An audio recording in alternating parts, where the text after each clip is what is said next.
کے اوپر ہے، سب تختہ لگائے بند کر کے چلے جائیں گے، قبر میں کوئی نہیں کام آئے گا، ہاں اگر کوئی کام آئیں گے تو مدینے کے آقا کام آئیں گے۔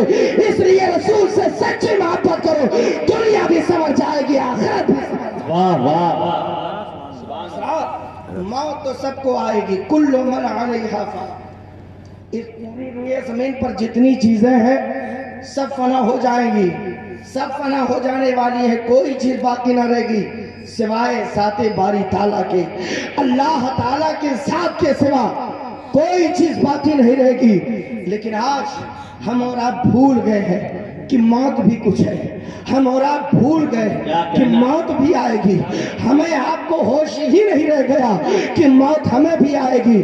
اے مسلمانوں ذرا سوچو، نہ جانے کتنا جنازہ آپ نے اٹھایا ہوگا، کتنی ماؤں کی گود خالی ہوتے آپ نے دیکھا ہوگا، کتنے بچوں کے سروں سے باپ کا سایہ ماں کا سایہ اٹھتے آپ نے دیکھا ہوگا، کتنی یتیموں کے سر پہ ہاتھ رکھا ہوگا، لیکن کبھی غور کیا کہیں بچہ جا رہا، کہیں بوڑھا جا رہا، کہیں جوان جا رہا ہے، آج کسی اور کی باری کل ہماری باری ہے۔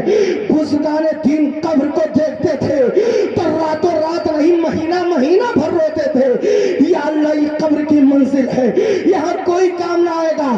آج تو جب قبر پہ جاتا ہے کوئی تو ٹھٹھا مارتا ہے، مذاق بنائے ہیں، لوگ ہوش میں رہتے ہنستے ہیں۔ یاد رکھنا مسلمانوں، سارا غرور، سارا گھمنڈ، سارا معاملہ سب قبر میں ختم ہو جائے گا۔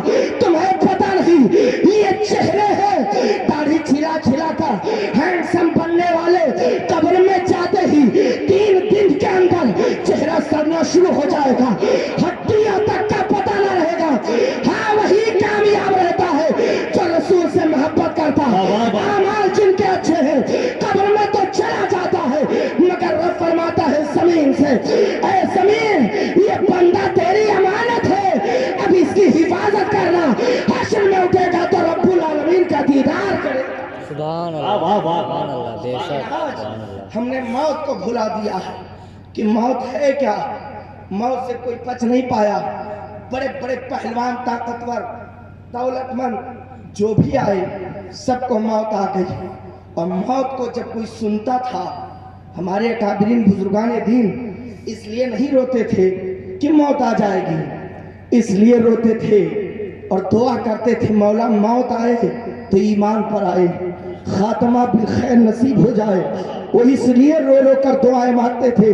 آج صبح سے شام تک ہم پورا دن گپ شپ میں اڑا دیتے ہیں، ایک وقت بھی دعا نہیں کرتے اے اللہ خاتمہ بالخیر نصیب فرما۔ مسلمانوں یہ تو چند روزہ زندگی ہے، لیکن قبر کے لیے کیا تیاریاں کیا ہے آپ نے، قبر میں کے جانے کے لیے کیا سب ساز و سامان کا اہتمام کیا ہے؟ کچھ نہیں، زندگی گزرتی چلی گئی، دنیا میں ہم نے سب کچھ سمجھ لیا۔ یاد رکھنا یہ دنیا کچھ نہیں ہے، پلک جھپک جائے، آنکھ بند ہو جائے، پھر نہ کھلے تو دنیا تاریک ہو گئی ہے، مگر جو عشق مصطفیٰ میں ڈوب جاتا ہے اس کی جب آنکھ بند ہوتی ہے تو دنیا تو تاریک ہوتی ہے، مگر جو اس کی آنکھوں میں گنبد خضرا کا جمال آ جاتا ہے، اسے رسول ہاشمی کی دیدار کا شرف حاصل ہو جاتا ہے۔ تو سب سے ضروری چیز ایمان ہے، عقیدہ ہے، اسے بچا کر رکھو، انشاءاللہ دنیا بھی سمجھ جائے گی، آخرت بھی سمجھ جائے گی۔ واہ واہ، سبحان اللہ، سبحان اللہ۔ موت کے حوالے سے تو بہت ساری باتیں ہیں، میں کیا کیا کہوں، کیونکہ وقت بھی نہیں ہے، مجمع بھی اس کا متحمل نہیں ہے کہ بہت زیادہ تفصیلی خطاب کیا جائے، مگر اتنا کہوں گا میرے بھائیوں، موت کو یاد کرو، اور موت جب آپ یاد کرو گے، قبر کی تنہائیوں کو سوچو گے تو غلط قدم اٹھتے ہوئے رک جائیں گے، ہاتھ غلط جگہ لے جانے سے پہلے ہی آپ کنٹرول کر لو گے، نظر غلط جگہ پڑنے سے پہلے ہی اس پہ پابندی لگا لو گے، اور اگر موت کو بھلا دیا تو آپ بے لگام ہو جاؤ گے، آپ کو کچھ پتہ نہیں چلے گا۔ اے مسلمانوں اس لیے مرنے سے پہلے تیاری کر لو، ہمیں بھی قبر میں جانا ہے۔ قبر جانتے ہو کیا ہے؟ اللہ اللہ، قبر تو وہ ہے، اللہ اکبر، وہ پہلی منزل ہے جہاں اندھیرا ہے، جہاں تاریکیاں ہے، جہاں آپ کے لیے کون سا اجالا، آپ بتائیے، چند گھنٹے کی رات آتی ہے، آپ آپ نے اہتمام کتنا کیا؟ سورج لائٹ کا اہتمام کیا، آپ نے انورٹر کا انتظام کیا، آپ نے گورنمنٹ لائٹ کا انتظام کیا، ہر طرح سے انتظام ہے، کچھ نہیں تو موم بتی جلا لیا، چراغ جلا لیا۔ کیوں؟ میں پوچھتا ہوں یہ آپ نے لائٹ کیوں گھر میں لگوایا؟ کہتے ہیں رات میں اندھیرا ہو جاتا، اجالے کے لیے، تاکہ کوئی سانپ گوجر بچھو نہ آ جائے، کوئی جانور خطرناک نہ آ جائے، ہر موذی جانور سے محفوظ ہو جاؤ، ہر پریشانی سے تکلیف سے بچ جاؤ۔ میں پوچھنا چاہتا آخر رات میں چند گھنٹے کی رات آئی، اتنا اہتمام کیا، جبکہ میرے پروردگار نے رات میں بھی اجالے کے لیے چاند کو پیدا فرمایا، ستاروں کو بھی جھلملانے کے لیے پیدا فرما دیا، پھر بھی اہتمام کرتے ہیں۔ کبھی غور کیا یہاں تو صبح ہوگی ہی، 12 گھنٹہ زیادہ سے زیادہ رات ہوتی ہے، اس کے بعد سویرا ہوتا، آخر قبر میں جاؤ گے، جب تک قیامت نہیں آئے گی تب تک رہنا ہے، جب تک قیامت نہیں آئے گی اسی قبر میں رہنا ہے۔ وہاں کیا انتظام کیا ہے؟ وہاں اجالا کون سے لے کر جا رہے ہو؟ کون سا بلب جلاؤ گے؟ تو سن لو، اگر قبر میں اجالا کرنا چاہتے ہو تو نمازوں کی پابندی کر دو، نماز صحیح کر لو، اللہ کی قسم یہ نماز نور بن کر کے تمہاری قبر کو منور کر دے گی۔ لیکن ہمیں اس کی پرواہ نہیں۔ ایک گھر بناتے ہیں آپ، اس گھر میں اگر سانپ نکل آئے تو چھوڑ کے بھاگ جاتے ہیں، بہت صاف۔ گھر میں اگر آسیب آ جائے تو گھر چھوڑ کے بھاگ جاتے، بدل دیتے، بیچ دیتے، وہ جگہ نہیں اچھی، مکان نہیں اچھا۔ میں پوچھنا چاہتا ہوں تھوڑی سی تکلیف آئی، آپ نے کسی بھی بھوت پریت آسیب یا کوئی بھی وجہ سے آپ چھوڑ دیے، بدل دیا مکان، کبھی غور کیا قبر کو کیسے بدلو گے؟ وہاں کیا حال ہوگا؟ وہاں جب خطرناک جانور ہوں گے تب کیا حال ہوگا؟ وہاں کہاں بھاگ کر جاؤ گے؟ تو کم سے کم ہوش میں آؤ۔ مومن تو وہ ہوتا ہے جو اپنی پوری زندگی اللہ رسول کے فرمان پر گزار دے، شریعت کے مطابق زندگی گزار دے، وہی تو کامیاب ہو جاتا ہے، اسی کا درجہ بلند ہو جاتا ہے۔ سبحان اللہ، سبحان اللہ، واہ واہ۔ لوگ پرواہ نہیں کرتے ہیں، اس کی پرواہ نہیں۔ آج آپ بتاؤ، یہ پوتوں کی، ان کے بچوں کی، مرحومہ کے بیٹوں کی محبت قبر میں تو نہیں جا سکتے، مگر وفاداری یہ ہے کہ سوچا ماں کا انتقال ہو گیا تو ماں کے ایصال ثواب کے لیے لا پروگرام کر دیں۔ بہت اچھا کیا۔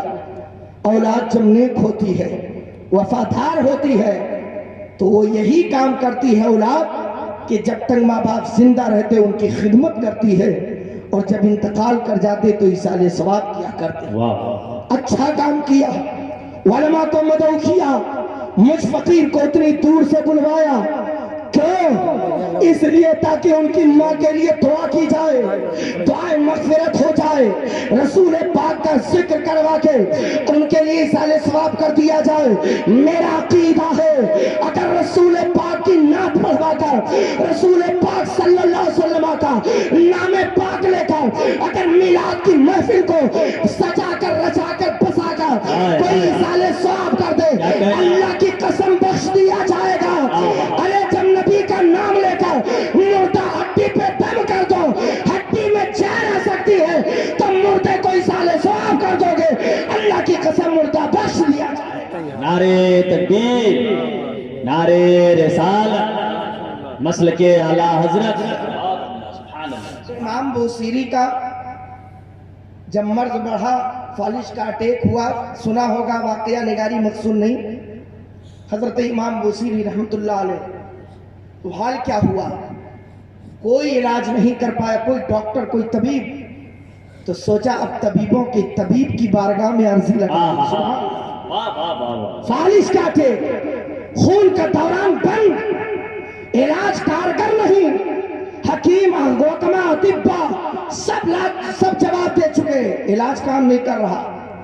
طبیبوں کے طبیب مدنی آقا صلی اللہ علیہ وسلم کی بارگاہ میں خراج عقیدت پیش کیا۔ سبحان اللہ، نبی کی نعت پڑھنا شروع کیا، قصیدہ بردہ شریف کے نام سے جو مشہور ہے، اور جب پڑھنا شروع کیا تو کیا دیکھا؟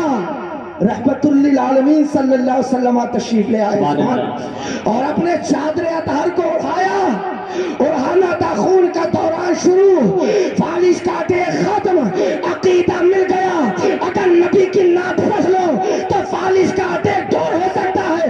تو نبی کی نعت پڑھ کر ایمان والوں کے لیے دعائے مغفرت کر دو تو قبر سے عذاب بھی اٹھ جائے گا، رحمت و برکتوں کا نزول ہو جائے گا. واہ واہ واہ، نعرے تکبیر، نعرے رسالت. حضرت علامہ فیضان رضا جمالی صاحب قبلہ. بہت اچھا کام کیا، بہت اچھا کام کیا کہ والدہ ماجدہ کے ایصال ثواب کے لیے آقا صلی اللہ علیہ وسلم کے ذکر پاک کی محفل کو سنی. اور ایک محفل نہیں، میں تو کہوں گا وہ تو ہے نہیں، ان کے بچے یہاں ببلو بھائی وغیرہ ہیں. جب تک زندگی رہے تب تک آپ کہہ دیں اپنے والد سے، اور سن رہے ہو سکتا پیغام پہنچے بھی، جب تک زندگی رہے تب تک اپنی والدہ کے لیے ایصال ثواب کرتے رہے. خدا کی قسم معاف ہوتی ہے جو پوری زندگی تمہارے لیے دعا ہی کرتی رہتی ہے. کوئی لالچ نہیں ہے، ماں تم سے کچھ لالچ نہیں رکھتی ہے، وہ صرف ماں ہی کی ذات ہے. دنیا چاہے میں چاہے جو ہو، آپ سے بلا غرض کوئی محبت نہیں کرتا ہے، سب مقصد سے محبت کرتے ہیں. کسی کو پیسے